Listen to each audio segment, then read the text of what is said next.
One city, one dictator, one final lie. And with it, the weight of millions collapsed into ash.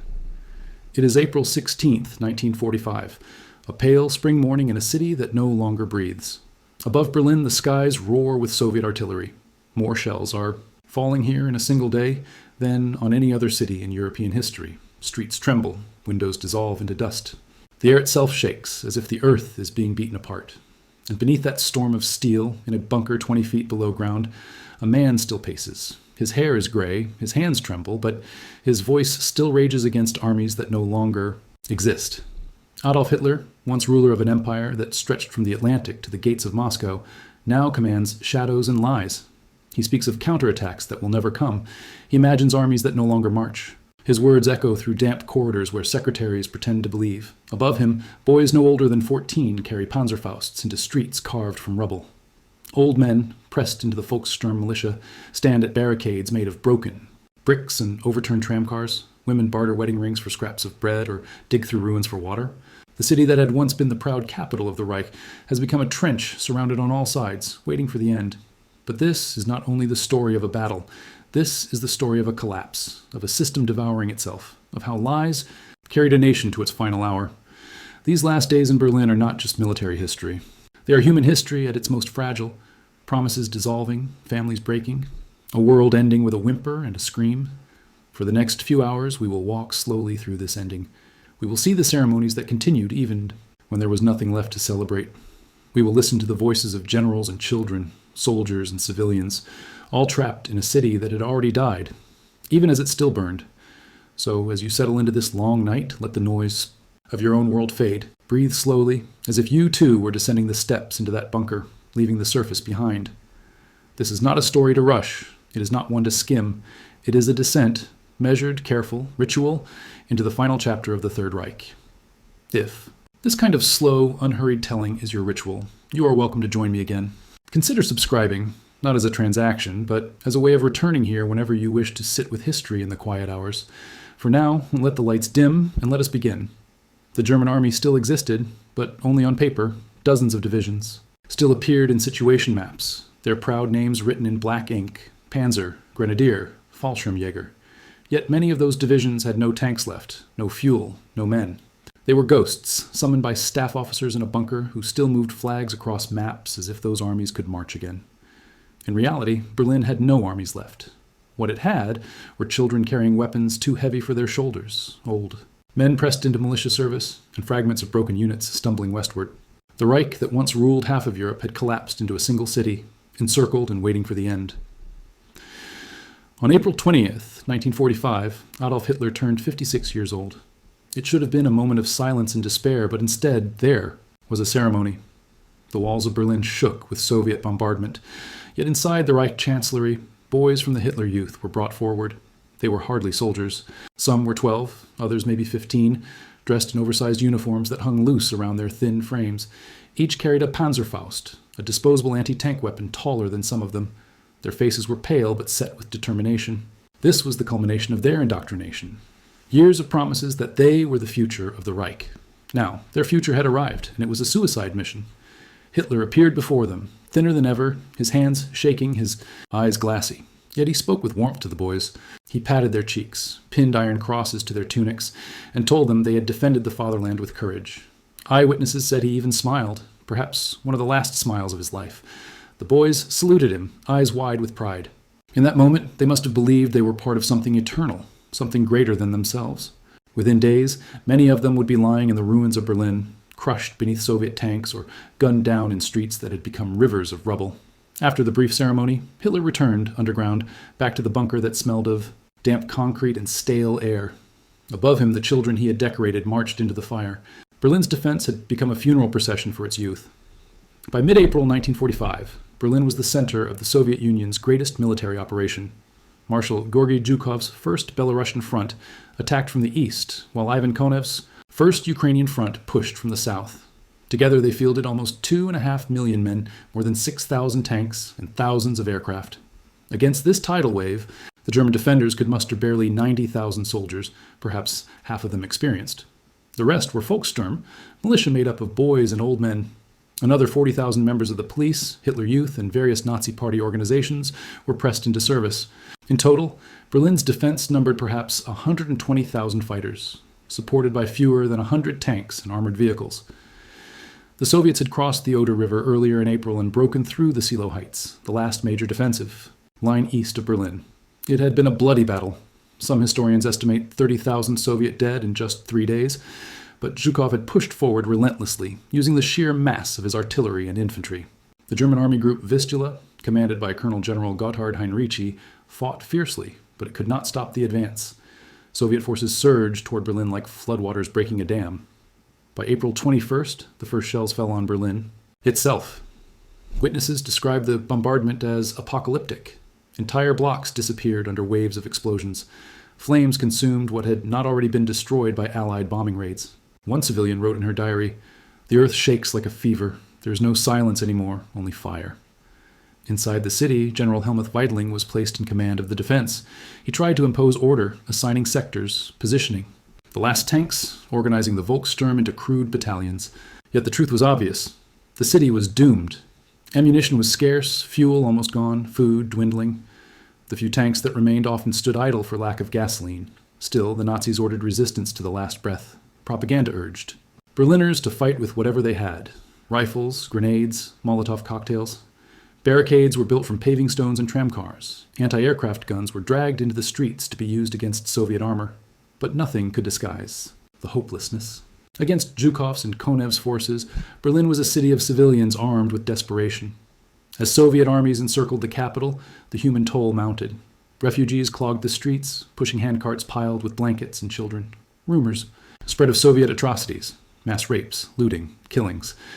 For many Berliners, surrender meant not peace, but humiliation and terror. For others, death seemed preferable. The image of Hitler pinning medals on children while the city crumbled captures the essence of these final days. The Reich had become theater. Ceremonies continued, speeches were made, maps were drawn, but all of it was hollow ritual. Armies that no longer existed were ordered into counterattacks. Children were sent to face tanks. Civilians whispered prayers in cellars that shook with each bombardment. Berlin, in April 1945, was not simply a military position. It was the stage on which lies were performed to the end, where leaders pretended to command and citizens pretended to hope. The Reich had begun with fire in 1933, and now it was ending with fire from every direction. Picture one of those boys on April 20th, the Iron Cross still pinned to his chest, the Panzerfaust in his hands. He crouches in a ruined street, hearing the rumble of tanks growing louder. For a moment, between shell bursts, there is silence. He looks at his medal, then back at the street. He's waiting for death, though he does not yet know it. That waiting, not the fighting itself, was the true face of the encirclement. And while the Soviets pressed closer with their unstoppable armies, beneath the streets another world persisted. A world of maps and orders, of secretaries and fantasies, of leaders who still pretended to rule. That world was the bunker. Above ground, Berlin was collapsing. But below ground, Adolf Hitler was still holding court. In the narrow, suffocating corridors of the Führer bunker, the last illusions of the Reich were kept alive. The walls sweated with dampness, the air was stale, and the sound of artillery overhead was constant, like a giant striking the earth. Yet inside, rituals continued. Secretaries typed out orders for divisions that no longer existed. Maps were spread across tables, showing phantom armies still maneuvering to save a city already lost. Hitler himself appeared gaunt and trembling. His once commanding voice often rose in anger, railing against generals who had either failed him or betrayed him. Yet those close to him noticed the strange duality. Moments of delusion followed by long silences where he stared at the floor, lips moving without sound. In those silences, the myth of Hitler seemed to dissolve, revealing a broken man who knew the end was near but would not admit it aloud. Eva Braun remained at his side, a figure of loyalty who tried to fill the darkness with fragments of normal life. She changed her dresses daily as though color and fabric might fight against the gray concrete pressing in on them all. She smiled. She danced to gramophone music. She hosted small gatherings with champagne. No one wanted to drink. It was performance more than joy, but it kept despair from flooding the bunker entirely. The Goebbels' children played in the hallways, their laughter muffled by the earth overhead. Their mother, Magda, watched them with a haunted calm. Already, speaking of sacrifice and destiny, she wrote letters to friends outside, promising that her children would never live in a world without National Socialism. Around them, generals and adjutants whispered, some trying to maintain routines, others wondering silently if they should attempt escape. Every day, reports arrived that contradicted each other. Hitler demanded word of counterattacks from General Steiner, insisting that fresh forces would smash the Soviets advancing from the north. In reality, Steiner's units had neither the men nor the weapons to move, but in the bunker, Hitler repeated the order, convinced that relief was on its way. When his generals hesitated to reinforce his illusions, he lashed out in furious tirades, accusing them of cowardice, of treason, of sabotaging his will. Witnesses described him slamming his fist on the table, shouting that the war was not lost, that the Reich would rise again if only his orders were obeyed. But outside those walls, Berliners huddled in cellars without food, the artillery thunder never ceasing, the Soviets pressing closer each day. The orders sent from the bunker reached soldiers who no longer existed, units that were already scattered, or destroyed. It was leadership in a vacuum, an empire commanded only by echoes. In the evenings, when the rage subsided, there were quieter scenes. Hitler would dictate his memoirs, speaking to his secretary Trautel-Junge about how history would remember him. He spoke of betrayal by his generals, of the world conspiring against him, of victories that would be recognized long after his death. These sessions were not strategy, but confession, the ramblings of a man shaping his own myth while the walls shook with the sound of his world collapsing. Food in the bunker grew scarce. Meals became meager, reduced to canned goods and simple fare. Outside, civilians starved, yet in these corridors, plates were still set, as though etiquette might hold reality at bay. Officers toasted with cheap wine to battles already lost. There was an atmosphere of unreality, of ritual repeated without purpose. The bunker became a world apart, sealed away from the ruins of the city above. It was both a refuge and a tomb. Those who remained inside were tied to Hitler's fate. Some stayed out of loyalty, others because leaving meant certain death, and a few because they no longer believed there was a world left outside to return to. What is most haunting about these final days underground is not the rage or the delusion, but the persistence of routine. Children played, secretaries typed, dinners were served. Even as the Reich died, its leaders performed their parts as though history itself were an audience that needed convincing. Berlin was being consumed by fire and steel, but inside the bunker there was still the illusion of order, of command, of destiny not yet extinguished. Hitler spoke often of a final reversal of fortune, of miracles that would turn the tide. He clung to fantasies of negotiations with the Western Allies, of divisions still marching to Berlin's rescue. He demanded reports that never arrived, ordered attacks that were never launched, and dismissed reality as defeatism. His world had shrunk to a few rooms beneath the earth, and yet in those rooms he still imagined himself master of an empire. Above, the shells rained down. Civilians crowded into subway tunnels, children cried in the dark, fires consumed entire districts. Below, in the dim light of the bunker, a man who had brought the world to war now commanded nothing but shadows and rituals. The bunker was not merely a shelter, it was the perfect symbol of the Third Reich's end, a world closed off from reality, echoing with lies, sustained by fantasy, and destined to collapse inward. Leadership had become performance. Orders had become theater. The end had already come, but below ground they pretended it had not. And while this theater continued, in the damp silence of the bunker, above them the city bled and starved. Berlin's civilians faced the daily reality that no order, no speech, no decoration could change. The true story of the Reich's final days was not written in Hitler's bunker. It was written in the streets where artillery fell, where families waited in darkness, and where children clutched weapons they could hardly lift.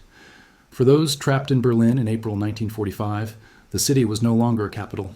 It was a prison without walls, a place where survival had become a daily gamble. The artillery never stopped. The air was filled with the sound of collapse, buildings groaning, glass shattering, fires crackling where entire blocks had been, reduced to ash.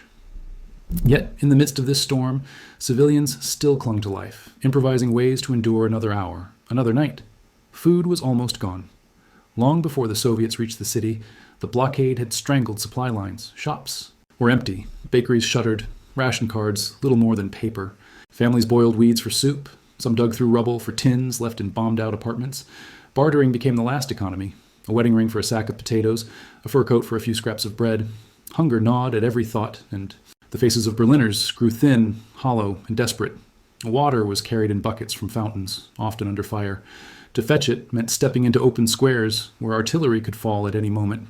Yet without it, there was no life. Diaries of Berliners tell of mothers risking everything for a few liters of muddy water, filling pots while shells whistled overhead, children screaming in cellars nearby. The subway tunnels became a refuge. Thousands crowded into the underground. Stations, bringing bedding, scraps of food, and what little they could carry. They slept on the cold stone floors, shoulder to shoulder with strangers, their bodies pressed together in a silent community of fear. The air was damp and suffocating, filled with the smell of sweat, dust, and unwashed clothes. Babies cried in the darkness. Old men coughed in corners. Every explosion above sent vibrations through the tunnels, rattling nerves already stretched to the breaking point. Some tried to maintain routines, as if normality could still exist. Teachers told stories to children in the flickering light. Women recited prayers. Men smoked the last of their cigarettes, staring at the ceiling as though counting the minutes. Yet despair hovered everywhere. Rumors raced faster than truth. Entire districts leveled, bridges blown up, Soviet tanks already in the next street. People whispered of revenge to come, of Red Army soldiers who would exact a terrible price for what had been done in Russia. For women especially, the fear was suffocating. Everyone had heard the stories. Some families prepared poisons, others sharpened knives, and many prayed that if death came, it would come quickly. One nurse at the Charité hospital wrote of her days performing surgeries without light, holding a flashlight in her mouth while she stitched wounds. Supplies were exhausted, anesthesia scarce. She described amputations done with little more than morphine tablets crushed in water. Patients screamed, but there was no alternative. And still, they came in waves. Soldiers, civilians, children pulled from rubble. The hospital had become another battlefield, and the doctors fought a losing war against infection, hunger, and exhaustion. The city above was not only crumbling from bombs and shells. Fires consumed whole neighborhoods, set ablaze by phosphorus and artillery. Flames leapt from one house to another, creating walls of heat that forced people into the streets. Families ran clutching bundles, only to be caught in open ground as the shelling resumed. A witness described the sky glowing red for days, night indistinguishable from day, as if Berlin itself had become a furnace. And yet, amidst this devastation, moments of humanity still flickered. Strangers shared food. Neighbors carried wounded children to shelter. A woman recorded in her diary that her neighbor had given her half a loaf of bread with the words, "I will not eat tonight, but your children must." Such gestures, however, small, became lifelines. Proof that even as the world collapsed, compassion had not been entirely extinguished. For many, faith became the last refuge. Churches, half destroyed and open to the sky, filled with people praying in whispers. Priests offered last rites to lines of wounded stretched down the aisles. Hymns mingled with the sound of explosions, voices rising softly against the roar of artillery. Some believed that God would protect them. Others believed only that prayer was the last dignity left before the end. Every night, as the bombardment intensified, civilians waited for the Soviets to arrive. Some hoped they would be spared, that mercy might exist even in vengeance. Others prepared to resist with kitchen knives, pistols hidden since earlier wars, even bottles filled with gasoline. The city had been told to fight to the last, and many believed they would be slaughtered if they did not. Fear made every rumor larger, every shadow darker.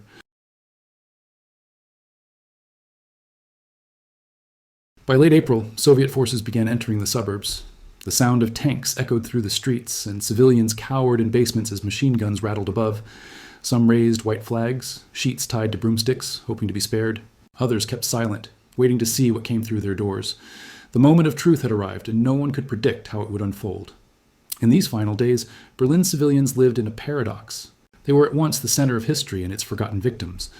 Newspapers no longer printed, radios fell silent, and official voices spoke only of victory that no one believed. Yet, in the cellars and tunnels, in the apartments and hospitals, life went on, fragile and trembling.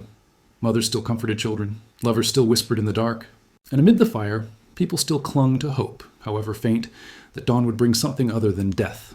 The fall of Berlin is often told in terms of generals, maps, and battles, but perhaps the truest story lies with these civilians who endured hunger, fear, and loss beyond imagination. They had no weapons to alter the course of war. Their only defense was endurance. And in enduring, they bore the final cost of a regime that had promised greatness but delivered only ruin. Imagine, for a moment, the silence in a subway tunnel after a night of bombardment. The air is thick, the lamps flicker, children sleep in their mother's arms, and for a brief instant, the guns fall quiet. In that stillness, hundreds of people breathe together, waiting for the next shell, waiting for the next scream, waiting for an end that never seems to come. That stillness, heavy and suffocating, was as much a part of the battle for Berlin as any clash of tanks above. And while the civilians waited in darkness, the Red Army prepared its final storm. The storm began on the morning of April 16th. Along the Oder River, Soviet artillery opened fire in what would become one of the most ferocious bombardments in European history. The ground shook for hours as nearly 10,000 guns poured fire into German positions. Forests splintered, villages vanished, and the horizon became a wall of smoke. Survivors later said the earth itself seemed to heave under the weight of shells, as if nature had turned against them. This was the opening act of the Battle of Seelow, Heights, the last barrier between the Red Army and Berlin. German defenders had dug in across ridges, marshes, and narrow roads, hoping the terrain would slow the Soviet advance. General Gotthard Heinrici, one of Germany's most skilled defensive commanders, had prepared his men carefully. He predicted the Soviets would open with massive artillery, so he ordered his troops to withdraw from the front lines just before the shelling began.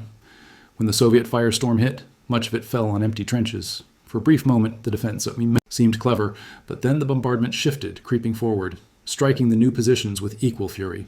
The Soviets advanced behind walls of explosions, pushing infantry and tanks across the river with sheer weight of numbers. The battle was chaos. Marshes turned to mud under the pounding, swallowing vehicles and men alike. Tanks bogged down, soldiers drowned in waterlogged craters, and entire units lost their way in smoke so thick they could not see 10 feet ahead. Yet still, the Red Army pressed on. German defenders fought desperately. Anti-tank guns opened fire at close range. Panzerfausts, clutched by boys and old men, destroyed Soviet armor at frightening cost. The defenders had the advantage of ground, but not of numbers. For every tank they knocked out, 3 more pushed forward. For every squad silenced, another wave came shouting through the smoke. The Soviets had decided that Berlin must fall, and they would not be stopped. The cost was staggering. In just 3 days, the Soviets lost more than 30,000 men and over 700 tanks. Zhukov's frontal assault ground against German resistance like a hammer against stone. But numbers and material mattered more than strategy. Each day, the pressure grew. German units shrank, ammunition dwindled, and the defenders fell back yard by yard. By April 19th, the Silo Heights had been breached and the road to Berlin lay open. For the civilians inside the city, the artillery storm was already reality. On April 21st, the first Soviet shells struck Berlin itself. From that moment, the bombardment became constant. More than 1 million shells would fall on the city in the days that followed, turning neighborhoods into rubble, igniting fires that spread block by block. Entire families were buried alive in cellars. Hospitals filled with the wounded, their corridors lined with the dying who could not be treated. One woman recorded in her diary that the ground trembled as though Berlin floated on waves of the sea. Dust filled the air so thickly that she could no longer see across the street. She wrote that each blast seemed to erase a piece of the world she knew, until nothing was familiar, only ruins. Children covered their ears and cried in the darkness. Mothers whispered prayers to drown out the thunder. Old men stared blankly, remembering earlier wars, knowing this time there would be no return.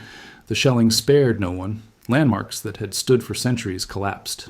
The opera house, the museums, the proud avenues of Unter den Linden were shattered. Fire consumed the Reichstag's dome long before Soviet soldiers raised their flag above it.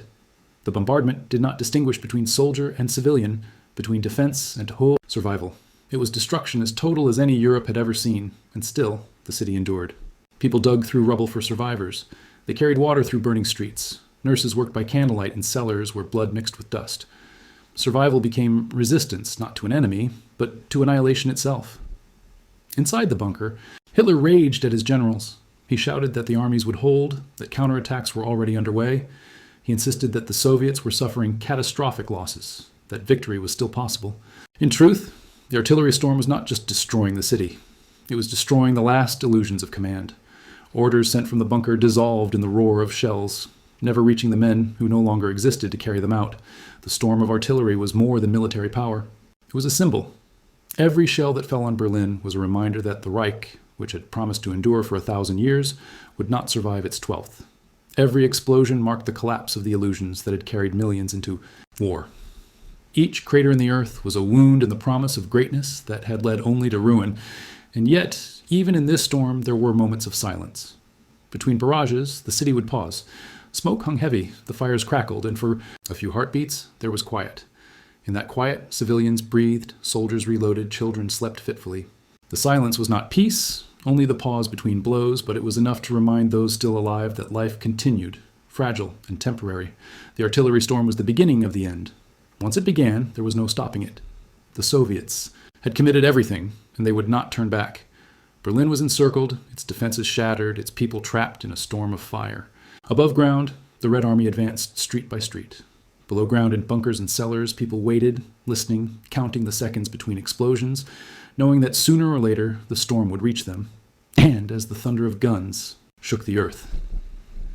Inside the Führer bunker, Hitler prepared his last desperate gambles, ordering armies that no longer existed into battles they could never fight. Hitler still believed in miracles. Even as the Red Army pounded the city into dust, he insisted that relief forces were on their way. He spoke of counterattacks that would shatter the Soviet encirclement, of divisions that existed only in his imagination. The most infamous of these illusions was the order for General Felix Steiner to launch an assault against Zhukov's armies, advancing from the north.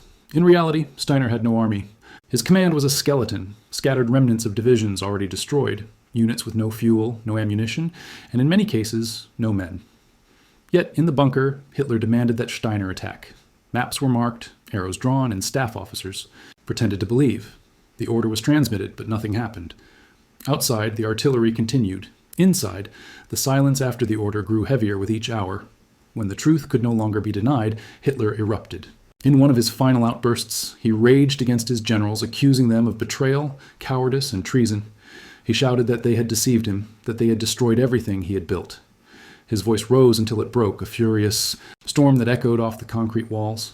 Secretaries trembled, officers stood frozen, and for a moment it seemed as though the bunker itself might collapse under the weight of his fury. Those who witnessed it said that something ended in that room. After the tirade, there was a silence more devastating than any bombardment above.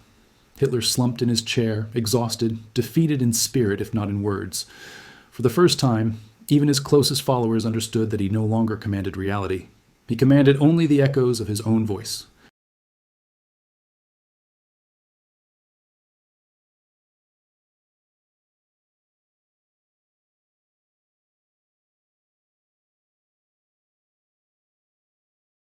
Yet even then, the orders continued.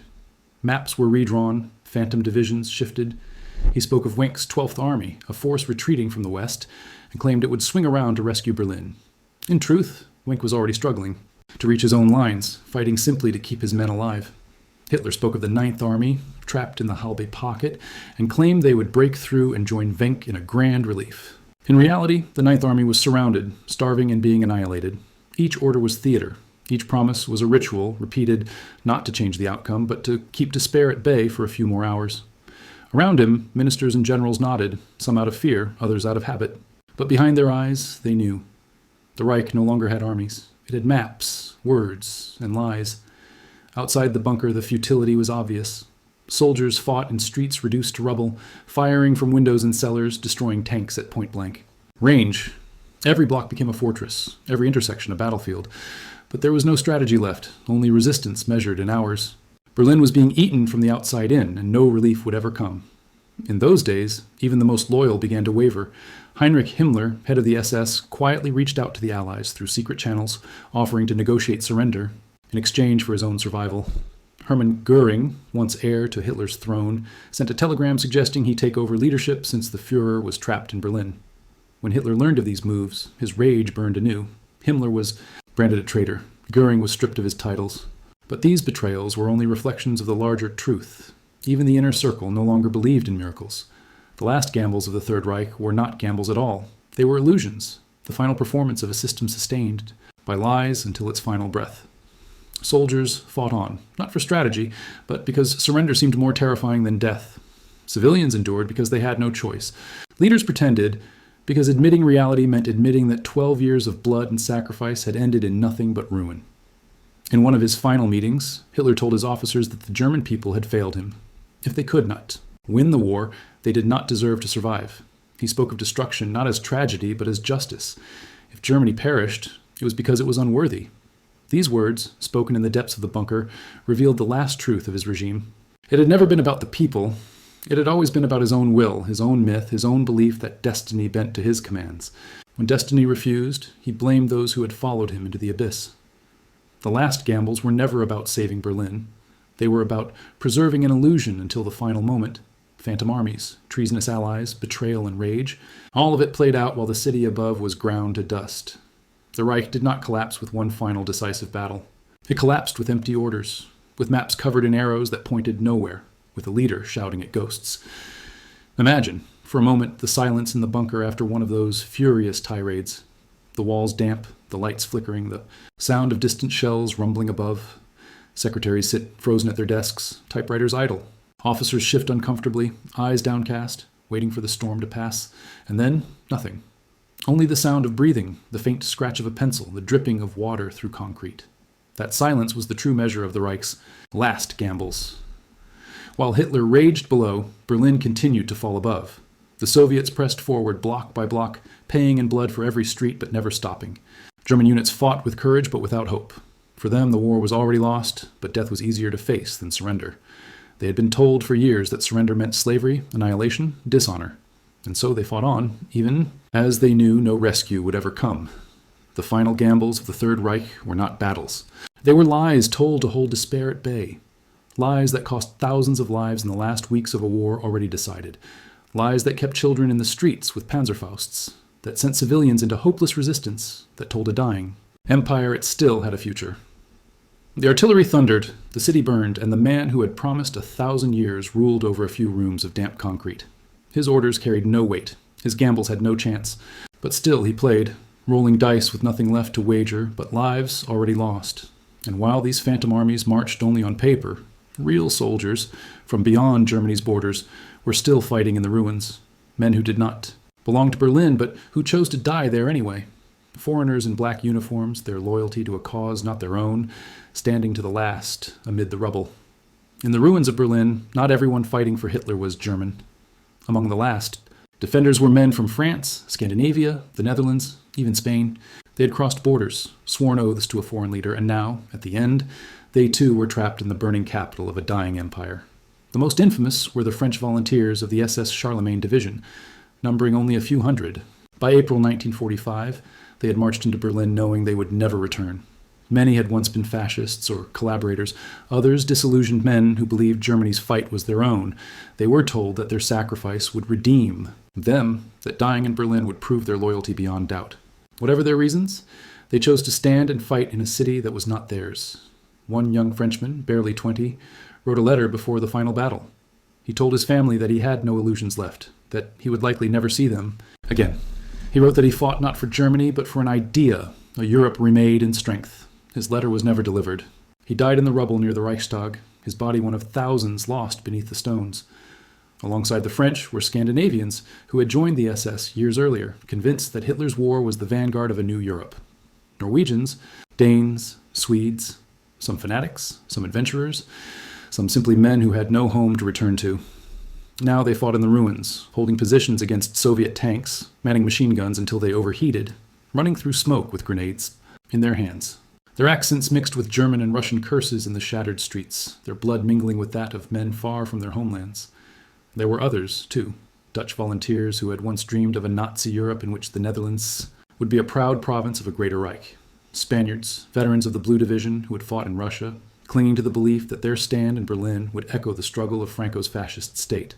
Even Ukrainians, Latvians, and other Eastern Europeans who had once seen the Germans as liberators from Stalin, now dying for a cause that had enslaved them. The irony was overwhelming. These men fought for a leader who considered them inferior, for a Reich that had never truly embraced them. They died in a city where they were foreigners, defending a people who barely acknowledged their sacrifice. Yet, in those final days, none of that mattered. They fought side by side with Germans, bound together not by nationality, but by the shared illusion that their deaths had meaning. Soviet soldiers who encountered them were often astonished. Prisoners captured with French or Scandinavian accents were paraded as proof that the war had not been Germany alone, but a madness that had spread across Europe. For the Soviets, these foreign volunteers were fanatics, proof of the contagion of fascism. For the Allies who later studied the battle, they were a symbol of how far Hitler's ideology had reached, drawing men into his orbit even as the Reich collapsed. But to the men themselves, the reasons were more complicated. Some truly believed they were fighting for a civilization against Bolshevism. Some fought because retreat was impossible and surrender unthinkable. Some fought simply because they had nowhere else to go. The war had consumed their youth, and Berlin was the only place left to spend the last of it. The French of Charlemagne became notorious among the defenders. They held positions near the Reichstag and fought with desperate ferocity. Soviet reports later admitted that these foreigners resisted with unusual determination, manning anti-tank weapons until their last rounds were fired, launching counterattacks that seemed suicidal. In their final stand, only a handful survived, most either killed in action or executed after capture. For them, Berlin became both grave and monument. What makes their story haunting is not only the fact that they fought for a foreign tyrant, but that they died more faithfully for his cause than many of his own people. While German generals schemed for escape or secretly negotiated with the Allies, these foreigners stood to the end. Their loyalty, however misguided, was absolute. They gave their last breath to a flag that was never truly theirs. Imagine them in the rubble. Young men with accents of Paris or Oslo crouching behind walls blackened by fire, aiming at Soviet tanks they could not stop. They had crossed borders to die here for a cause already lost, in a city that would forget them. Their deaths were not remembered with honor in their homelands. In France, they were traitors. In Norway, outcasts. In Spain, forgotten. Yet in the last days of Berlin, they fought as though the world depended on their sacrifice.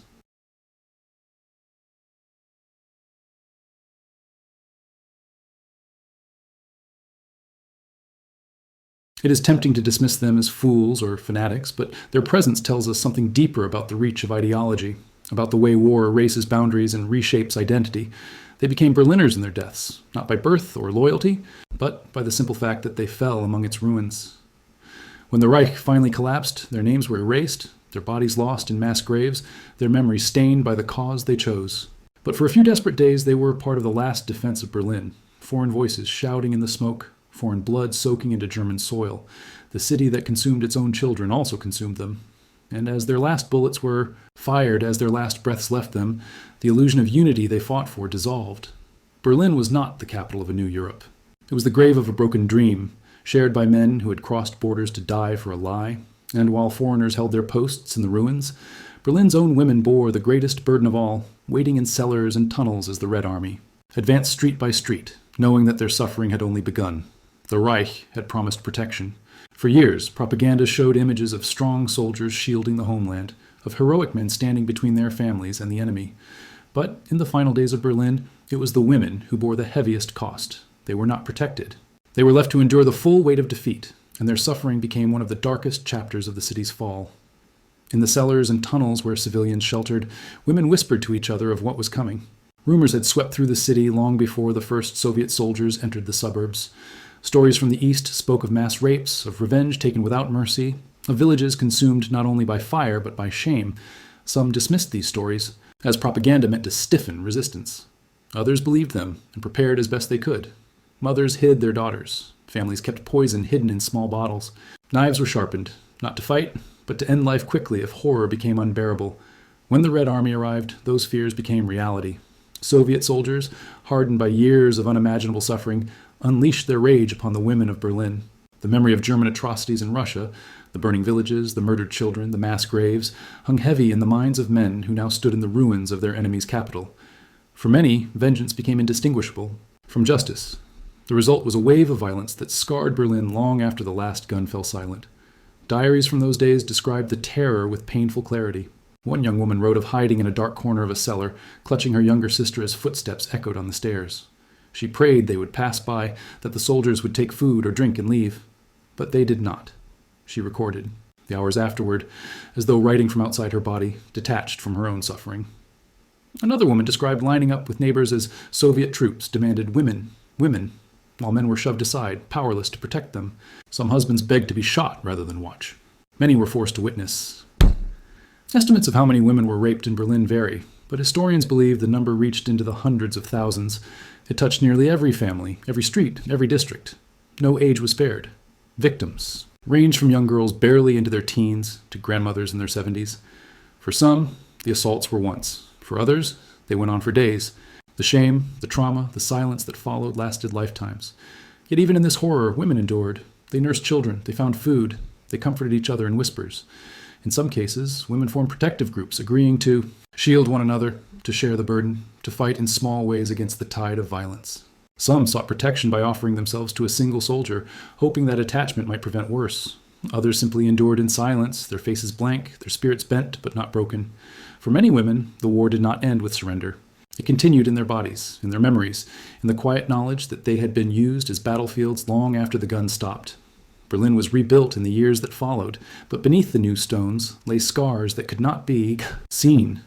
The suffering of women in Berlin was not spoken of openly for decades. Shame silenced many, and political narratives on both sides of the divided city buried the truth. In the East, Soviet propaganda celebrated the Red Army as liberators, erasing the crimes committed in their march. In the West, memories were clouded by the need to rebuild, by the desire to look forward rather than back. Only in the whispers of survivors, in the private diaries and testimonies, did the full weight of their suffering survive. And yet, these women also carried Berlin into the future. When the city lay in ruins, when the men were dead or prisoners, It was women who cleared the rubble, who dug foundations, who rebuilt homes. They were called the Trümmerfrauen, the rubble women, and photographs show them carrying bricks, shoveling debris, forming the backbone of reconstruction. The same women who had endured the city's greatest humiliation became the ones who gave it new life. It is tempting to think of history in terms of battles and leaders, victories and defeats. But in the case of Berlin's fall, the deepest truths lie in the cellars, in the whispered prayers of women holding their children, in the quiet strength of those who endured when everything around them was collapsing. Their suffering was the truest measure of what the Reich had brought upon its own people. The 1,000-year promise had ended not with triumph, but with hunger, fear, and violation. Imagine, in one of those final nights, a mother sitting in darkness with her child. The artillery thunder shakes the earth. The walls crack and dust falls from the ceiling. She whispers lullabies, her voice trembling, trying to make her child believe that safety still exists somewhere. The guns roar, the footsteps draw near, and still she whispers. In that moment, courage was not found in the speeches of leaders or the orders of generals. It was found in a mother's voice, fragile and unbroken, carrying her child through the storm. The women of Berlin were not soldiers. They did not march or salute, but they bore the heaviest cost of war, and their endurance became the quiet foundation of survival. The city burned, the Reich collapsed, the armies shattered, but the women remained.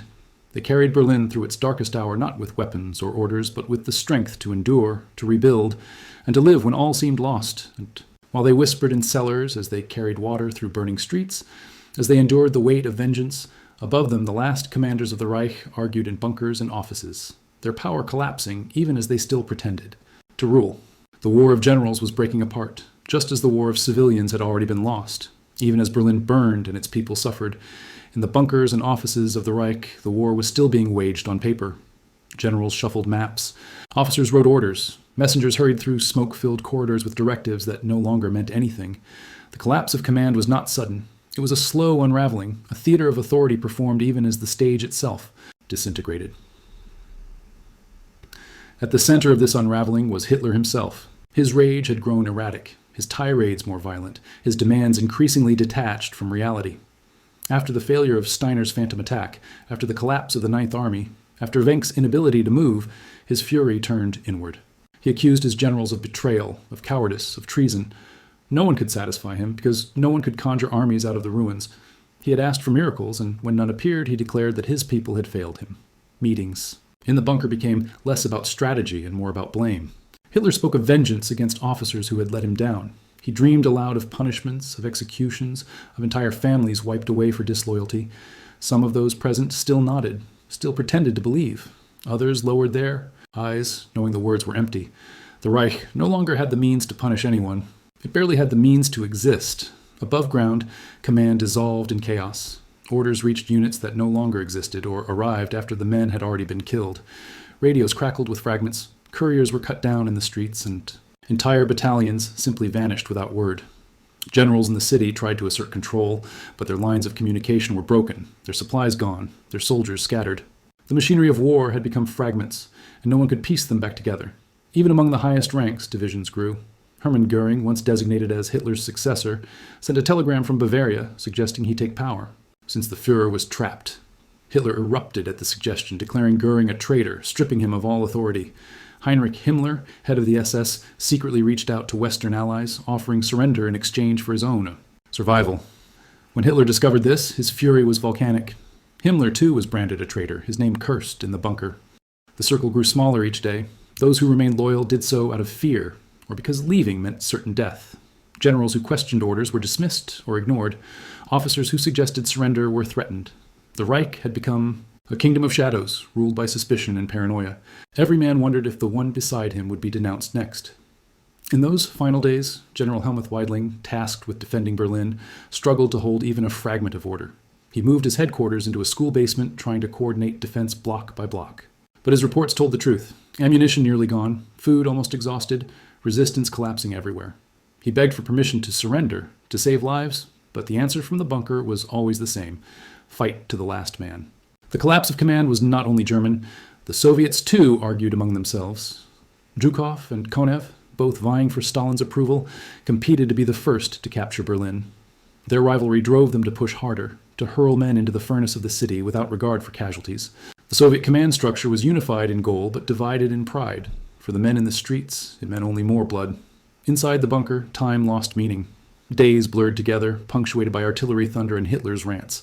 Some officers whispered of escape, of breaking through Soviet lines under cover of darkness. A few tried. Most were captured or killed. Others resigned themselves to the inevitable, choosing to remain in the bunker, waiting for the end. The most haunting part of the collapse was the persistence of ritual. Even as orders became meaningless, they were still typed. Even as maps no longer reflected reality, they were still studied. Even as generals no longer believed in victory, they still saluted. The gestures of authority continued long after authority itself had died. It was as if the Reich could not admit death until the very last performance was complete. What remains most striking about these moments is not the shouting or the betrayals, but the silence that followed. After Hitler's tirades, the bunker would fall quiet. Secretaries continued to type. Pencils scratched, boots shuffled, but no one spoke freely. The silence was heavier than any explosion. It was the silence of a world that had already ended but had not yet been buried. Imagine one of those meetings. A map spread on the table, pins marking armies that did not exist. Hitler leans forward, his hand trembling, insisting that Wenck will arrive, that the Ninth Army will break through. Generals glance at each other, but no one dares speak the truth. They nod, they salute, they retreat into silence. Outside, the guns roar. Inside, the theater continues. That was the collapse of command, the act of pretending to rule when there was nothing left to rule. And as generals whispered in corridors, as ministers schemed for survival, the battle above pressed on. The Soviets moved closer to the heart of the city, fighting for every block, every building. Civilians cowered in tunnels, soldiers died at barricades. And through it all, the voices of command grew quieter, weaker, until they were little more than echoes. The Reich had been built on obedience. It ended in disobedience, betrayal, and silence. Command collapsed not because the enemy was too strong, but because authority had hollowed itself out. By the end, the generals were no longer following orders.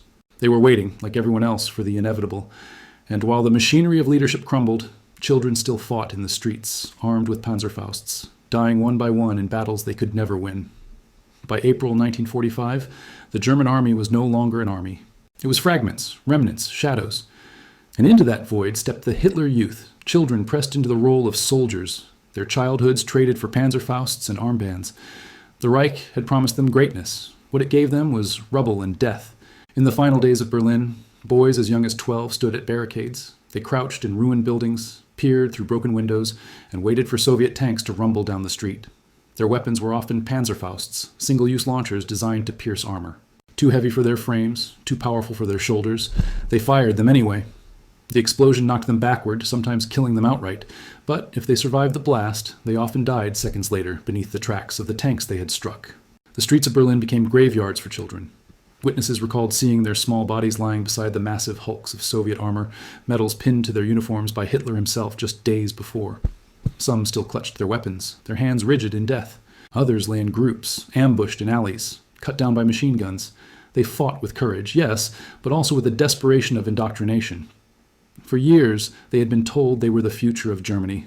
Now they were told they were its last defense. One diary, written by a 15-year-old, survived the ruins. He wrote of being handed a Panzerfaust and told to stop a tank. He described the terror, the trembling in his hands, the certainty that he would die. His last entry ended with the words, "I'm not afraid anymore."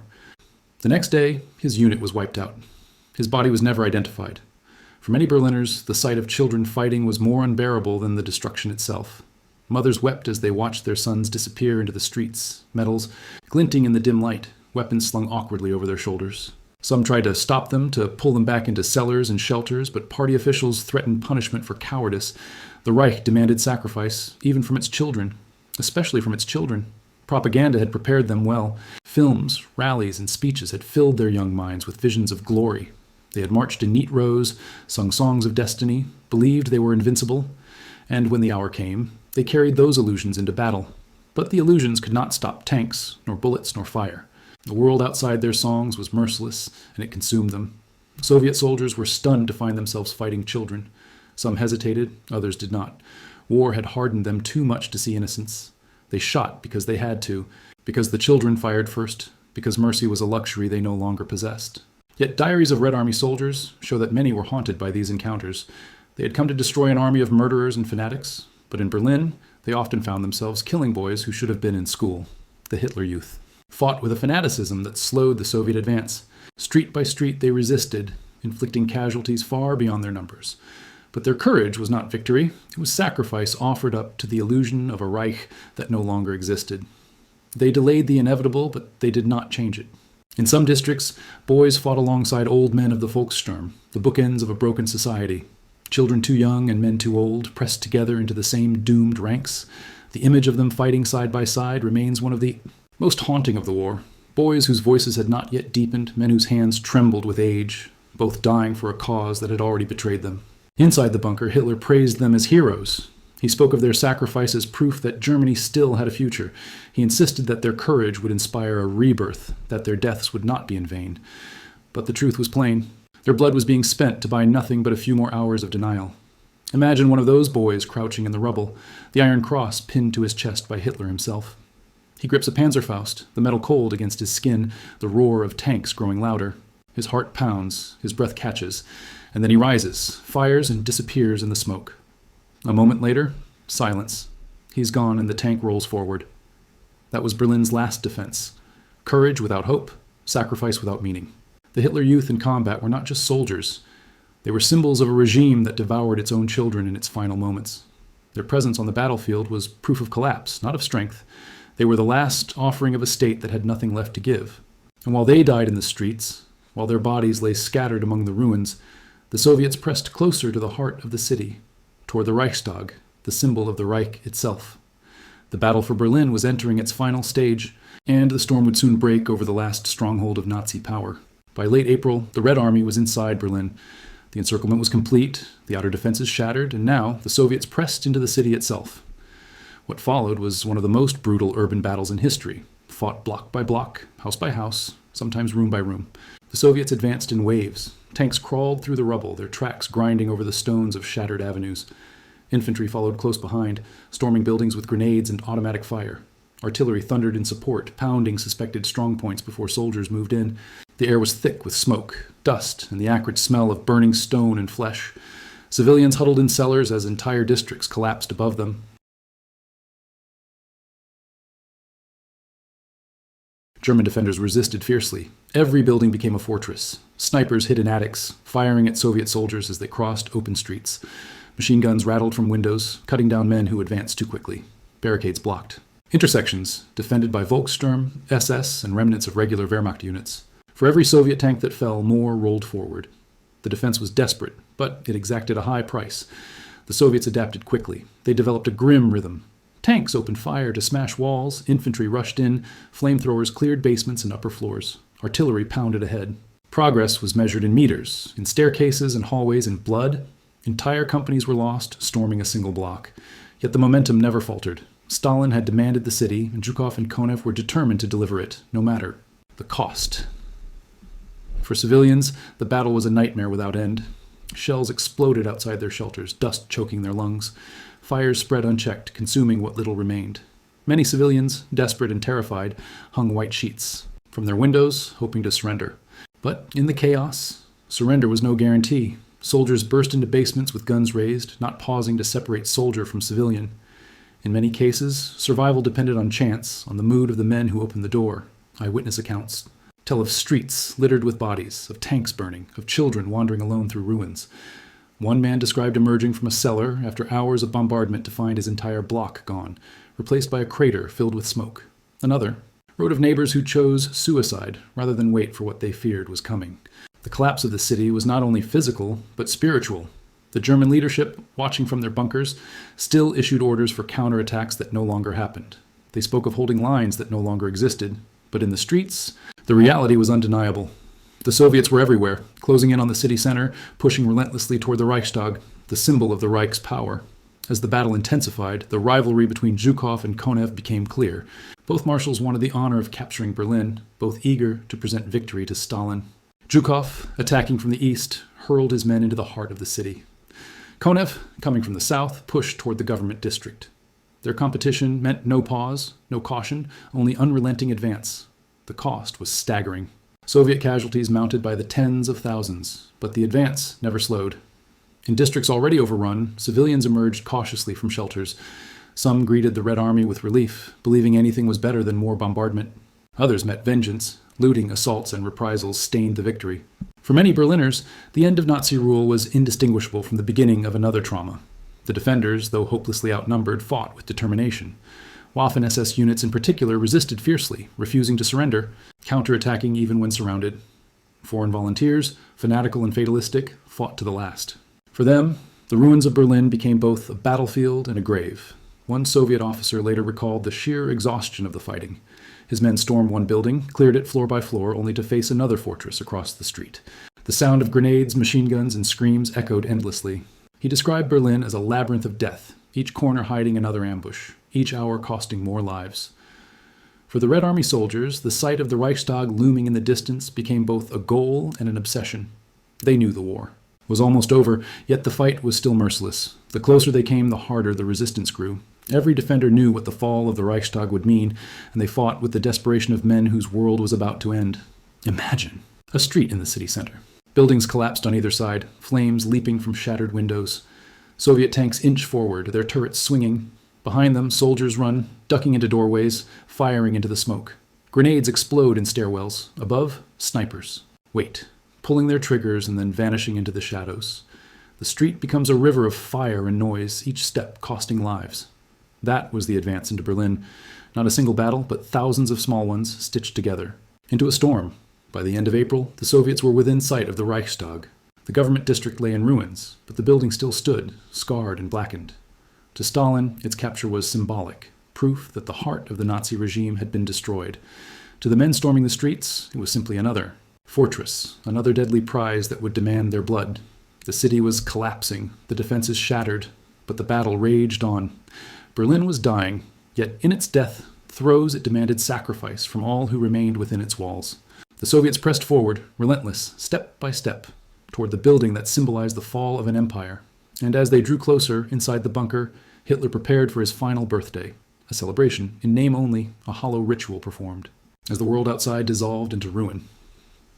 On April 20th, 1945, Adolf Hitler turned 56 years old. It should have been a day of celebration, a moment of triumph for a man who once commanded armies across a continent. Instead, it became a hollow ritual performed in the shadow of collapse.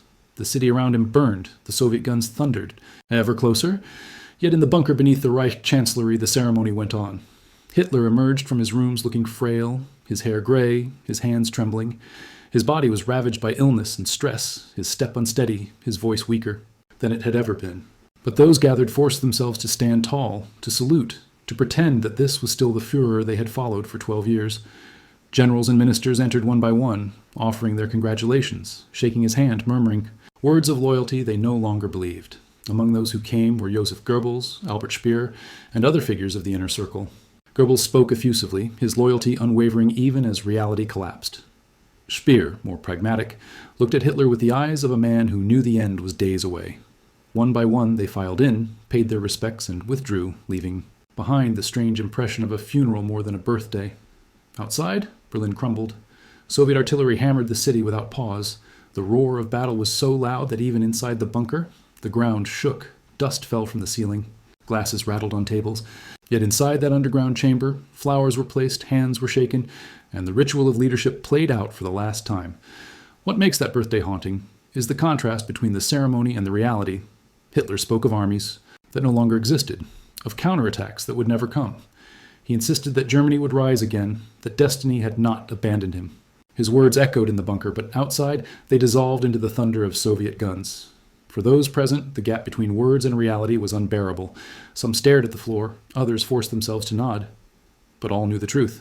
The Reich was finished, and this birthday was a requiem. Later that day, Hitler met with members of the Hitler Youth, who had been decorated for bravery. They were children, some no older than 14, brought before him as proof that Germany still had a future. He shook their hands, patted their cheeks, and praised their courage. He told them they were the hope of the nation, but everyone watching knew that those boys were being sent into hopeless battles, many of them already doomed to die in the rubble. The medals pinned to their chests were less honors than farewells. In the bunker, the mood grew darker as the hours passed. Officers whispered of betrayal, of surrender, of the futility of continuing. But Hitler clung to denial. He spoke of Steiner, of Wenck, of phantom armies that would rescue the city. His generals listened in silence, too fearful or too weary to contradict him. Even in that moment of collapse, the rituals of obedience remained. As the night of his Birthday settled over Berlin. The contrast became starker still. Above ground, the city was an inferno. Civilians crouched in tunnels. Children cried in the darkness. The sky glowed red with fire. The air shook with shells. Yet below ground, in the bunker, there was still music. Eva Braun put on records, trying to create the illusion of normality. She smiled, she poured drinks, she encouraged laughter. But the laughter was hollow, echoing in the damp corridors like the voice of a ghost. That night, Hitler withdrew to his private rooms, surrounded by silence. His birthday, his last birthday, had been marked not by triumph, but by despair, not by loyalty, but by pretense. He had lived long enough to see his empire collapse around him, to watch the illusions he had built dissolve into ruin. His body was failing, his voice was fading, his armies were gone. All that remained was the bunker, the rituals of command, and the inevitability of the end. Imagine him sitting there in the dim light, the walls trembling with each artillery strike. 56 years old, yet aged by war into someone decades older. He sits with maps that mean nothing, with orders no one can carry out, with followers who no longer believe. He knows, perhaps for the first time, that he has lost, and still he cannot speak it. Still, he insists on the illusion, because without it, there is nothing left. The last birthday of Adolf Hitler was not a celebration. It was the funeral of a myth, the final act of a theater that had already closed. The men and women who attended did so out of duty, not conviction. They saluted a ghost, praised a shadow, pretended for one last time that the Reich still existed. But the truth was clear. The Reich had died long before the candles were lit, and this birthday was only its echo. Above, the Soviets pressed closer, their shells shaking the earth, their soldiers fighting street by street toward the Reichstag. Each hour brought them nearer to the heart of Berlin, nearer to the bunker itself. The last birthday ended not with cake or candles, but with thunder overhead, the sound of a city collapsing. It ended with silence, heavy and suffocating as the bunker prepared for its final days. And while Hitler marked his birthday with hollow gestures, others around him were already making darker plans. Plans that involved poison, fire, and the quiet decision to leave the world before the world came crashing down upon them. As the Soviets closed in and the thunder of artillery shook the city without pause, the bunker became a place of whispered decisions. For many inside, survival no longer seemed possible. The question was no longer how to win or even how to escape, but how to end. Suicide became the final strategy, a private surrender chosen in the face of inevitability. It began quietly. Officers carried small vials of cyanide in their pockets, provided by the SS as a last resort. Some tested them on dogs, on prisoners, to be certain they would work. Others simply kept them close, fingering the glass as the earth shook around them. The bunker was filled with death long before the end arrived. It lingered in every corridor, a silent companion to those who still went through the motions of duty. One of the most haunting decisions belonged to Joseph Goebbels and his wife Magda. Goebbels had been Hitler's most loyal servant, his voice and his pen sustaining the Reich even as it collapsed. He declared again and again that life without Hitler, without National Socialism, was not worth living. Magda shared his conviction, but they extended that belief not only to themselves, but to their 6 young children. On the 1st of May, Magda dressed her children in their best clothes and led them into a quiet room of the bunker. A doctor prepared morphine, administered it to make them sleep.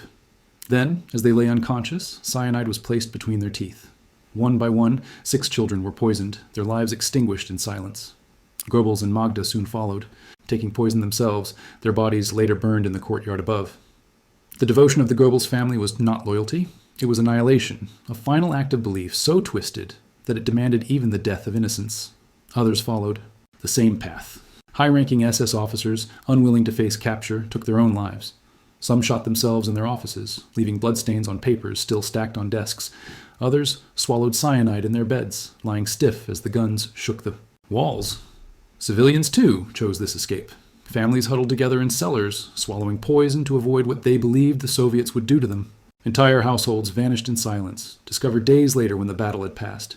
Even outside the bunker, suicide spread across the city. In parks, people hung themselves from trees. In apartments, gas ovens became instruments of escape. The sound of gunfire echoed not only from the front lines, but from behind locked doors, where men and women decided they would not see the morning. For Berlin, suicide became as much a part of the battle as artillery and tanks. The most infamous decision came on April 30th. Adolf Hitler, the man who had led Germany into war, who had promised a 1,000-year Reich, who had ordered millions to their deaths, now prepared to take his own life. In the hours before, he married Eva Braun in a brief ceremony, a gesture of loyalty and intimacy amid the ruins. They ate a simple meal together, spoke with a few remaining aides, and then retreated to his private quarters. There, Hitler gave poison to his dog, testing the capsule one final time. Satisfied, he and Eva sat together. She swallowed cyanide. He raised a pistol. At 3:30 in the afternoon, a shot echoed through the bunker. When the door opened, Hitler was dead, his body beside Eva's. Their aides wrapped them in blankets, carried them upstairs, and burned them in the garden under the thunder of artillery. The man who had demanded absolute loyalty, who had demanded sacrifice without limit, had left the world not in glory, but in fire and smoke, his body, reduced to ash before the Soviets could claim it. The news spread quickly through the bunker. Some wept, others sat in silence. Many simply accepted what they had known all along. The Führer was gone, and with him, the Reich. For a few, his death was a relief, an end to the burden of obedience. For others, it was a call to follow. Within hours, more suicides followed as officers and staff chose to join him rather than face the enemy. The city outside knew nothing of these moments. For the people of Berlin, the battle raged on. The shells still fell, the tanks still advanced. But underground, in the damp corridors of the bunker, death spread like a shadow, touching one after another, until the air was heavy with finality. What is most chilling is the quiet in which these decisions were made. No speeches, no declarations, no ceremonies, only a sip of poison, a pull of the trigger, a final breath. For years, the Reich had roared with parades, rallies, and promises. It ended in whispers and silence, in bodies slumped in chairs, and children poisoned in their sleep. Imagine the stillness after one of those deaths. A body cooling in a chair, papers scattered on the floor, a candle flickering in the draft. Outside, the thunder of artillery shakes the ground, but inside, only silence remains. That was the true end of command, of ideology, of illusion. The silence of suicide. By the beginning of May, the bunker was a tomb. The leaders of the Reich had either fled or taken their own lives. Those who remained waited in shadows, wondering if they too should follow. Above them, the Soviets pressed toward the Reichstag, determined to claim the symbol of victory. The suicides of the bunker were not the end of the battle, but they marked the end of the men and women who had demanded it. And as their bodies lay in silence, as flames consumed what remained, the final struggle moved above ground toward the Reichstag, where the flag of the Red Army would soon rise over the ruins of the empire. By the final days of April, the Soviet armies had pushed to the very heart of Berlin. Their goal was clear, their orders unmistakable: capture the Reichstag. To Stalin, this was not just another building. It was the ultimate symbol of Nazi power, the prize that would mark the true destruction of the Third Reich. Its fall would be more than a military victory. It would be history carved in stone and smoke. The Reichstag was a ruin long before the Wehrs. Red Army reached it. Bombed and burned in earlier years, its dome blackened and its chambers hollow, it stood as a carcass of an older Germany, one Hitler had despised and abandoned. Yet its symbolic weight remained. For the Soviets, to raise the red flag over this building would be to show the world that fascism had been defeated at its very source. On April 30th, the battle for the Reichstag began in earnest. Soviet artillery hammered the government district, flattening what little remained. Tanks rolled forward, their guns blazing into facades that had once housed ministries and offices. Infantry advanced behind them, storming buildings one by one. The defenders, outnumbered and exhausted, still resisted with savage determination. Waffen SS units, foreign volunteers, and remnants of Wehrmacht battalions turned every wall into a barricade, every window into a firing point. The fighting was chaos. Soviet soldiers sprinted across open streets under machine gun fire, diving through windows, hurling grenades into rooms filled with smoke and screams. Flamethrowers lit corridors in bursts of fire. Defenders fired from stairwells, falling back floor by floor. Whole companies were lost to gain a single building. By nightfall, the Reichstag itself was surrounded. The assault on the Reichstag began on May 1st. Soviet forces stormed the building, their shouts echoing through its vast, hollow halls. Inside, the defenders fought with ferocity. Grenades bounced down staircases, bullets ricocheted off marble, plaster rained from ceilings. The Great Hall, once a place of politics, became a battlefield filled with smoke and fire. Soviet soldiers advanced inch by inch, sometimes fighting hand to hand, bayonets and rifle butts crashing in the darkness. The cost was staggering. Dozens fell in minutes, their bodies left in heaps at staircases and doorways. The defenders knew. They could not win, but they fought as though their deaths might delay the inevitable. The Soviets pressed on, relentless, driven not only by orders, but by the knowledge that to raise the flag here was to claim immortality. Outside, photographers and officers waited. Stalin had made it clear. He wanted the image of the red flag over the Reichstag. He wanted the world to see, to remember, to understand that it was the Soviet Union that had broken Hitler's empire. That photograph, that moment, mattered as much as the battle itself. In the early hours of May 2nd, two soldiers, Mikhail Yegorov and Meliton Kantaria, climbed the shattered dome. They carried with them the red banner of victory. Under fire, through smoke and rubble, they raised it high over the building. The flag caught the dim light of dawn, fluttering against the blackened sky. Below, the battle still raged, but symbolically it was finished. The Reichstag had fallen. For those who witnessed it, the moment was surreal. The building was a ruin, filled with corpses and smoke, yet above it a new banner waved, proclaiming victory. Soviet soldiers cheered, firing their weapons into the air, shouting in triumph. The sound of gunfire mixed with laughter, a strange symphony of joy and death. The defenders who remained inside surrendered or were killed. Some tried to flee, slipping through ruins into the night, but few escaped. For them, the fight for the Reichstag was the last stand, the final gesture of loyalty to a cause already dead. For the Soviets, the victory came at a terrible cost. Thousands had died in those final days, storming streets and buildings, falling in corridors and stairwells. But the flag above the Reichstag erased those losses in the eyes of history. It became the defining image of the battle, the symbol that endured long after the ruins were cleared. Imagine standing in Berlin on that morning. The city is smoke and ash, the air filled with dust, the ground shaking with explosions. Everywhere there is ruin, silence broken only by bursts of gunfire. And then, above the wreckage, a red flag waves. It is a moment both triumphant and tragic, a reminder that victory does not come without a mountain of the dead beneath it. The fall of the Reichstag was the fall of Nazi Germany. Hitler was already dead. His followers were already in despair. The Reich had already collapsed in spirit. But the raising of that flag made it visible to the world. The war in Europe was not quite finished, but its outcome was sealed. For Berliners who emerged from their shelters to see the flag, the emotions were complex. Some felt relief that the nightmare was finally over. Others felt terror knowing what the presence of Soviet soldiers would mean. Many simply felt emptiness, too exhausted, too broken to feel anything at all. The Reichstag stood as a ruin, but above it waved the promise of a new order. For the Soviets, it was victory. For Germans, it was defeat. For the world, it was the end of one of history's darkest empires. And as the flag waved over Berlin, in the bunker below the Chancellery, silence spread. Hitler was gone, his body burned, his empire in ashes. What remained were fragments, survivors, waiting in the damp corridors, wondering how the end would come for them. By April 30th, 1945, Adolf Hitler had reached the end of his road. In the bunker beneath the Reich Chancellery, surrounded by concrete and shadows, he prepared to leave the world he had set on fire. The city above was already lost. The Soviets pressed within blocks of his shelter.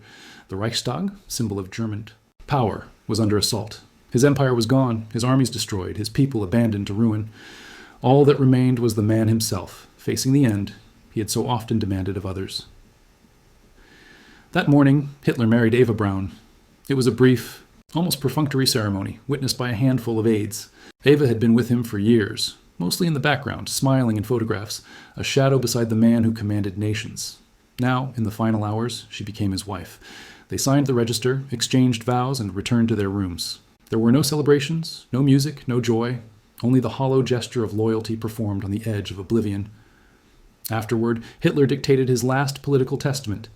In it, he raged against his enemies, blamed the war on Jews and Bolsheviks, and condemned his generals for betrayal. He insisted that he had been right, that history would vindicate him, that his struggle would be remembered. It was not an admission of guilt or failure, but a final attempt to control the story even as it slipped from his grasp. His words were typed by trembling secretaries, the final orders of a man who no longer ruled anything but the air around him. As the day wore on, the sound of battle grew louder. Soviet shells landed closer, shaking the bunker with each impact. The walls trembled, dust fell from the ceiling, lamps flickered. Inside, the mood was heavy, a silence filled with anticipation. Everyone knew what was coming, though few spoke of it openly. Hitler had made his decision. He would not be captured. He would not stand trial. He would not allow his enemies the satisfaction of parading him in chains. He had demanded loyalty unto death from his followers, and now, at last, he demanded it of himself. That afternoon, Hitler and Eva retreated to his private quarters. Before closing the door, he shook hands with those still present. Some tried to speak words of farewell, others simply saluted. He looked at them one final time, then stepped inside. The door shut behind him. Eva took poison first, swallowing the capsule without hesitation. Hitler tested the cyanide on his dog, then bit into his own capsule while raising a pistol to his temple. At around 3:30 in the afternoon, a single shot echoed through the bunker. When aides entered minutes later, they found him slumped on the sofa, Eva beside him. The man who had demanded the sacrifice of millions had ended his own life in silence and smoke. His body was wrapped in blankets, carried up the narrow stairs to the garden above, and doused in petrol. As shells exploded around them, his aides set the body alight. Flames rose briefly, smoke curling into the air, quickly swallowed by the chaos of battle. Hitler's remains, once the symbol of absolute power, were reduced to ash in the rubble of his capital. The news spread quickly through the bunker. Some wept. Others sat in stunned silence. Many simply stared ahead, as if nothing could surprise them anymore. For some, it was a relief. The inevitable had finally arrived. For others, it was a signal to follow. Within hours, more suicides followed, as officers and staff chose to end their lives rather than face the Soviets. Above ground, the battle continued. The Soviets did not yet know that their enemy was gone. They pressed forward, house by house, unaware that the man they sought to destroy was already ashes in the earth. For the city of Berlin, nothing changed. The shells still fell, the fires still burned, the people still suffered. The death of Hitler did not end the war. It ended only the man who had demanded it. What remains most haunting about his final act is its banality. For years, Hitler's speeches had shaken nations, his armies had trampled across continents, his ideology had consumed millions of lives. And yet, in the end, there was no grand finale, no thunderous conclusion, no apocalyptic confrontation. There was only a room, a capsule, a pistol, and a body burned in a garden already turned to rubble. The man who had demanded history, remember him forever, left the world in a whisper. Imagine that garden, littered with debris, shells falling nearby, flames rising briefly before being snuffed out by the storm. Soldiers rushed past, too busy to notice, too consumed by survival to care. In that moment, the Führer of the Third Reich was no longer a ruler, no longer a symbol, not even a man. He was ash, scattered into the soil of a city he had doomed. For those who remained in the bunker, life continued in silence. The ceremonies were over, the orders had ended, the Führer was gone. All that remained was the waiting for surrender, for capture, for death. The Reich was finished, and they knew it. The death of Hitler was not the end of the suffering. The guns still roared, the Soviets still advanced, the civilians still cowered in darkness. But it was the end of the man whose vision had brought them there. It was the end of the lies, the promises, the illusions. It was the final act of a story that had begun with fire in 1933 and ended in fire 12 years later. And while the ashes of Hitler smoldered in the ruins of Berlin, the battle moved on. The Soviets pressed deeper into the city, determined to end the war entirely. The bunker became a tomb, its survivors shadows in the dim light, waiting for the inevitable knock at the door. When the news of Hitler's death spread through Berlin, the guns did not fall silent. The artillery thundered on. The tanks pressed forward. The soldiers fought and died in streets already drowned in rubble. For those in the bunkers and cellars, there was no sudden release, no sense of closure. Only a strange emptiness settled over the city, an awareness that the man who had demanded their sacrifice was gone, yet the suffering continued all the same. Inside, the Führer bunker, silence became heavier than ever before. The voice that had filled the rooms with tirades, the presence that had dominated every decision, was gone. Those who remained carried on out of inertia, but there was no longer a center, no longer a purpose. Some wept, others stared at the floor. Many simply felt nothing at all. Hitler's death had not saved them. It had only stripped away the last illusion of command. Above ground, Berlin was dying. The Reichstag had fallen, the government district was in ruins, and Soviet soldiers swarmed through the streets. German defenders surrendered in groups, their weapons thrown aside, their hands raised. Some fought on, unwilling to yield even when their positions were hopeless, but they were few, and they were crushed quickly. For most, the choice was no longer between victory and defeat. It was between surrender and death. On May 2nd, General Helmuth Weidling, commander of Berlin's defenses, accepted the inevitable. He ordered his men to cease fighting. He told them that further resistance would only cost lives for nothing. His message spread through the ruins: lay down your arms. For many soldiers, the words were both relief and humiliation. They had fought with everything they had, resisted until the end, but the order came at last. The city was finished. The surrender was not marked by ceremony. There were no parades, no banners, no speeches. It unfolded in silence. Groups of soldiers emerged from cellars and bunkers, hands raised, faces hollow. Civilians came out of hiding, blinking in the smoke, staring at the red stars on the tanks that rolled through their streets. The war in Berlin was over, not with fanfare, but with exhaustion. For those who survived, the silence after the battle was almost unbearable. After weeks of bombardment, the sudden absence of gunfire felt unreal. Berliners emerged into a city, unrecognizable. Entire neighborhoods had vanished. Streets were choked with rubble, bodies lay unburied, fires still smoldered. The air was thick with the smell of smoke, dust, and death. It was not peace that greeted them, but devastation. The Soviets took prisoners by the tens of thousands. German soldiers were marched away in long columns, their heads bowed, their futures uncertain. Some would never return. Others would spend years in camps far to the east. For civilians, survival became negotiation. Some were spared, others were not. Looting and violence continued, even as the city tried to comprehend its new reality. For many, surrender did not feel like an ending. It felt like the beginning of another ordeal. And yet, in that silence, there was also a strange kind of relief. The bombardment had stopped. The tanks no longer fired. The nights were no longer torn apart by explosions. Mothers could carry their children into the open air without fearing that the sky would collapse upon them. Hunger still gnawed, fear still lingered, but the roar of destruction had faded. Berlin had fallen, but for those who still lived, life itself remained. The silence of surrender was not just in the streets. It was in the hearts of those who had believed, those who had followed, those who had sacrificed for a Reich that demanded everything and gave nothing. For 12 years, Germany had been filled with noise. Parades, rallies, speeches, commands, shouted through loudspeakers. Now, at last, there was only quiet. The voices were gone. The flags burned. The illusions dissolved. What remained was the reality of ruin. Imagine walking through the city in those days. The streets are lined with broken stones, the air heavy with smoke. Here, a tram lies twisted on its side. There, a church stands roofless, open to the sky. Everywhere, silence, broken only by footsteps, by the low murmur of survivors speaking in hushed tones. The sound of a city that has lost not only a war, but itself. The silence of surrender was not victory. It was absence. The absence of the Reich. The absence of the voices that had led millions into destruction. It was the quiet after a storm that had raged for 12 years, leaving nothing behind but rubble and memories too heavy to speak. Berlin had fallen. The Third Reich was no more. And in that silence, the 20th century entered its darkest shadow, one that would stretch for decades to come. When the guns finally fell silent, Berlin lay in ruins. The battle was over, but the destruction remained. Streets that had once carried parades and music were now rivers of rubble. Buildings that had stood for centuries were shells blackened by fire. The proud avenues of the capital had become scars. Across the earth, littered with corpses, ash, and silence. The ledger of ruin was vast, written not in books, but in lives. More than 100,000 civilians were dead, many buried where they had fallen, their names lost to dust. Tens of thousands of soldiers, German and Soviet alike, lay unburied in the streets, their bodies reminders of the final frenzy. The Red Army had lost more than 80,000 men in the assault. Germany had lost not just its soldiers, but its future, its children, its homes, its illusions. For Berliners who emerged into the light after weeks in cellars and tunnels, the city was unrecognizable. Familiar landmarks were gone. Entire neighborhoods had vanished. Families searched the ruins for missing loved ones, calling names into the rubble, listening for voices that would never answer. Mothers carried children too weak to walk. Old men sat among the stones, staring at the emptiness where their houses had been. Hunger was everywhere. Disease waiting in the shadows. The conquerors, too, bore the scars. Soviet soldiers wandered the streets, their uniforms ragged, their faces etched with exhaustion. Many carried the weight of vengeance, others the guilt of what had been done in the name of revenge. They had captured Berlin, raised their flag over the Reichstag, fulfilled their orders.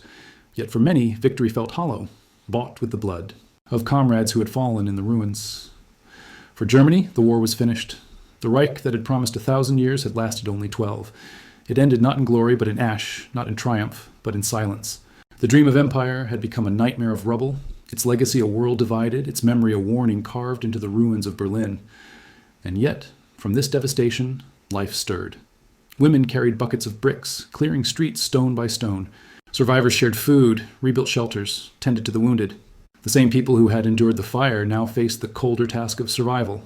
They rebuilt not because they believed in a new vision, but because life itself demanded it. Berlin became a place of ghosts, but also of persistence. The ledger of ruin was not only measured in the dead or the destroyed, it was measured in the silence of survivors, in the eyes of children who had seen too much, in the broken faith of a people who had followed a lie to the edge of annihilation. It was written. In the absence of voices that had once filled every square, every radio, every heart, now those voices were gone, replaced by the sound of stones being moved, of lives being pieced back together. Imagine walking through the city in those first days of May. The fires still smolder. The air smells of ash and smoke. Each step crunches on glass and bone. But here, amid the ruins, a woman bends to lift a brick. A child carries water in a dented pot. An old man leans on a stick and begins to sweep a doorway. The war is ended, but life, fragile and trembling, continues. The fall of Berlin was not just the end of a battle. It was the end of an illusion, The collapse of a dream that had promised greatness and delivered only death. The ledger of ruin is a reminder that wars do not end with surrender alone. They end with silence, with loss, with the slow work of survival. They end with memories too heavy to carry, yet impossible to set down. The Reich had begun in fire and spectacle. It ended in fire and silence. Between those two flames lay millions of lives, consumed in pursuit of an illusion. The ledger of ruin is long, but its meaning is simple. Power built on lies will always collapse, and the price will always be paid in human lives. Berlin, the city that had once been the heart of empire, became instead the grave of empire. Its ruins whispered the truth louder than any speech, louder than any flag. The 1,000-year Reich had lasted barely more than a decade, and its ending was carved into the stones of its capital, a lesson for all who would ever dream of such illusions again. Berlin had fallen. The Reich was gone. 12 years of noise had ended in silence. 12 years of promises had ended in ash. The 1,000-year dream was buried beneath rubble that still smoked in the spring air. The streets of the capital, once filled with parades and banners, now lay broken, haunted by the memory of fire. We have walked together through these final days, through the encirclement of the city, the rituals in the bunker, the suffering of civilians, the thunder of artillery, the lies of phantom armies, the last resistance of foreign volunteers, the voices of women in darkness, the collapse of command, the children sent to fight, the storming of the Reichstag, and the suicides that ended in silence. We have seen Hitler's final birthday, his final words, his final act of denial, and we have watched the Reich dissolve into smoke above the bunker garden. Each chapter of this story was not only history, but a mirror of how illusions consume those who follow them. The true legacy of Berlin's fall was not in the maps or the medals, not in the speeches or the flags, but in the human cost. Mothers whispering to their children in tunnels, nurses performing surgeries by candlelight, boys carrying weapons too heavy for their hands, women enduring vengeance in silence, soldiers, German and foreign alike, dying in streets they had never known before the war, and civilians, countless and nameless, trapped in a storm they did not command, paying with their lives for promises made by others. The Reich had claimed to be eternal. It lasted barely more than a decade.